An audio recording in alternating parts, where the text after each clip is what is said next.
free trade impacts on wages, jobs, and tariffs, with referencing the opinion from Hillary Clinton, Bernie Sanders, and Donald Trump. First of all, let me explain about free trade. Free trade is the unrestricted purchase and sale of goods and services between countries without tariffs, quotas, or other restrictions.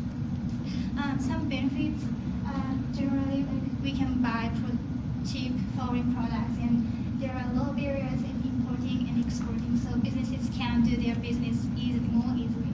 And it enables the industries to shift from low-end to high-end manufacturers. And also many people are aware with the risks of free trade, and I'll talk about that later. Okay, so let's look at what Hillary Clinton said. She said, quote, "I want to make sure that I can look into the eyes of any middle-class American and say, TPP will help raise your wages." And I concluded I could not.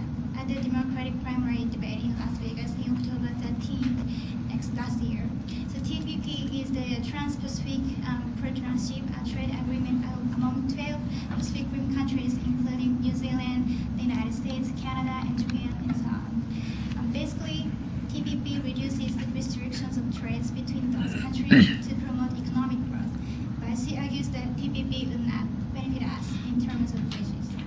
However, those free trade policies actually will increase our wages in the long run.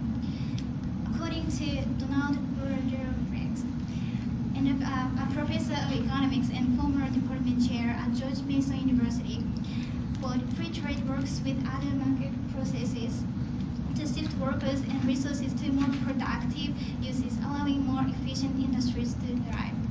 The result is higher wages."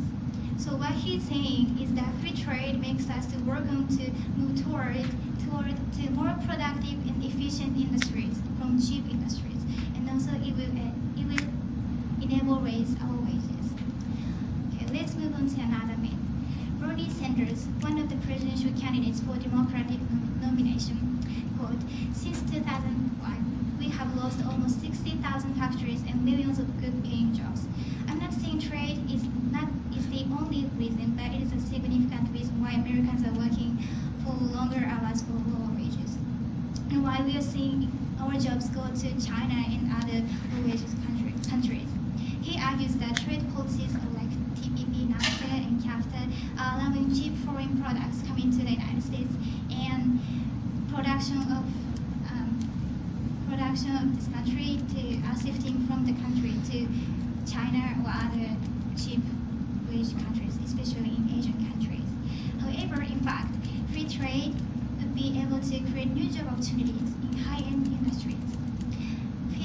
Petra Vivoli, a professor of finance and international business in the undergraduate and graduate and executive programs at Georgetown University, and the author of the book that we've used in the class, says, "Free trade will make us to move forward from cheap industry to high-price industries, and we can get jobs in those industries."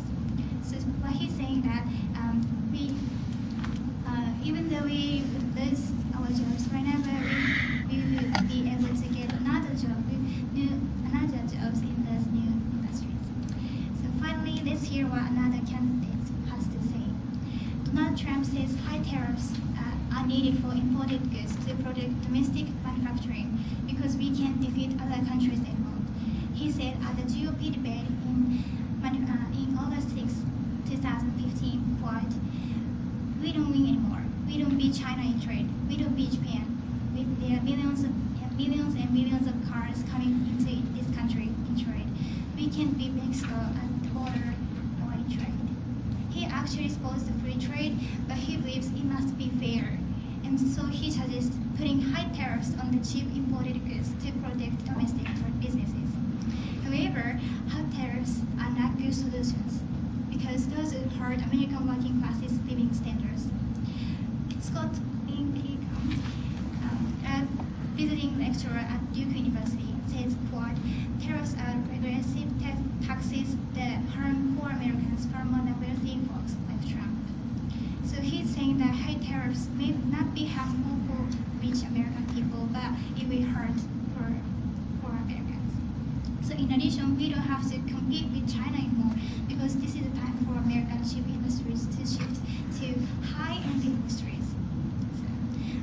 So as you've heard today, some presidential candidates are against with free trade because we can't compete with foreign cheap labors and products.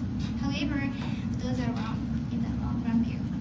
Free trade policies might threaten some of our manufacturing industries, but free trade would be able to benefit American economy and people because it will be able to grow our economy by creating new high-end industry. So I will suggest you to see what the real free trade real benefit is, and so because maybe we would lose our manufacturing cheap labor job, cheap jobs, but we have lots of high technologies and educated people, so we can